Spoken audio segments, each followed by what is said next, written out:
that what doesn't kill you makes you more interesting at parties, but in the meantime, try these.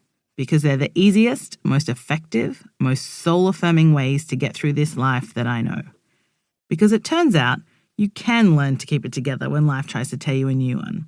And what's more, you can have a lot of fun while doing it. But first, a story.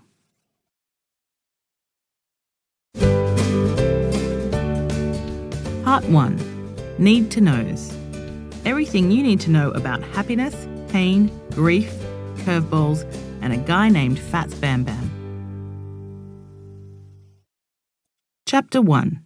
Finding Frida, or Why I'm Qualified to Talk About Curveballs. It's fair to say a woman's rack looks sublime in a push-up bra, like a Jeff Koons balloon sculpture rendered in flesh, a verse of physical poetry. This story begins with boobs, is what I'm saying. Mine, funnily enough. They were gathered together in one such bra I'd purchased just the day before. I was at a wedding in Asheville, North Carolina, a very southern wedding, if the moonshine and hay bales were anything to go by. All the people saying y'all without a crumb of irony was entrancing for a girl from Australia who'd never even heard of shrimp and grits before, let alone eaten them for 3 days straight with a peach cobbler chaser. The bride had shed her heels, the groom had loosened his tie, and there was a 10-piece big band playing across the room. There were drums and tubas, and a guy hitting a mason jar with a stick. The saxophone player in particular had piqued my interest, and I was fixin' to make a move.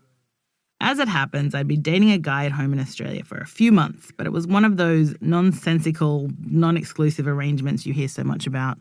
A millennial special, if you will.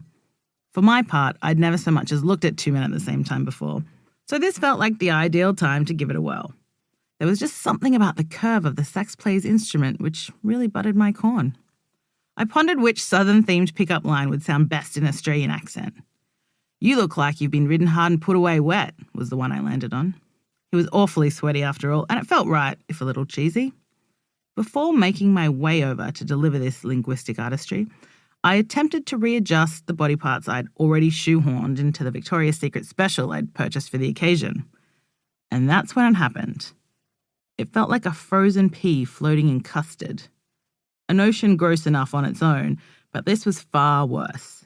There was a lump in the middle of my left breast. You already know that little nugget was cancer. Not least of which because I mentioned it in the intro, but also because we rarely use the word breast unless it's medical. Breast exam, breast augmentation, breast cancer. In recreational life, we're far more attuned to boobs, titties, fun bags. Still, I didn't know it at the time. And while the discovery of the lump that would be cancer sent a shiver through me that made the sequins on my dress do a sort of quivering conga line, it was easily dismissed.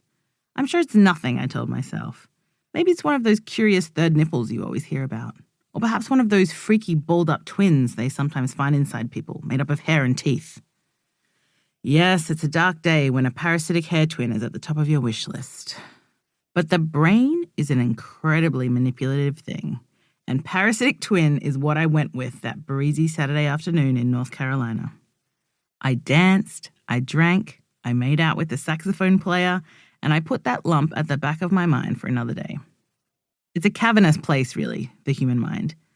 You can fit in everything from your top 10 favourite Simpsons quotes to how to spell handkerchief, to a precise recollection of the phone number you had when you were 8 years old, all without touching the sides. It's little wonder things get lost in there all the time. Not the Simpsons quotes, of course, but the other stuff. And the discovery of that lump I pushed deep into the cranial cheap seats, where it stayed, somehow completely ignored, for days. It eventually resurfaced a week later on the flight back to Sydney, where I was living at the time. Right there in seat 23B. Probably because scoring a B seat on an economy flight is the very definition of hell above earth. It meant I was helplessly pinned between a sweaty manspreader and a woman with a Hello Kitty emblazoned phone whose small frame belied her gargantuan snore. Since my body couldn't escape, my brain needed to, and so it rifled around for recent additions with a view to distraction. Ping! There it was. My friend Lumpy McLumpface. I found myself genuinely shocked I'd actually managed to forget about it. A shiver similar to the original overcame me, but with no sequins to make the most of the ensuing ripple, it was a lot less flashy the second time around.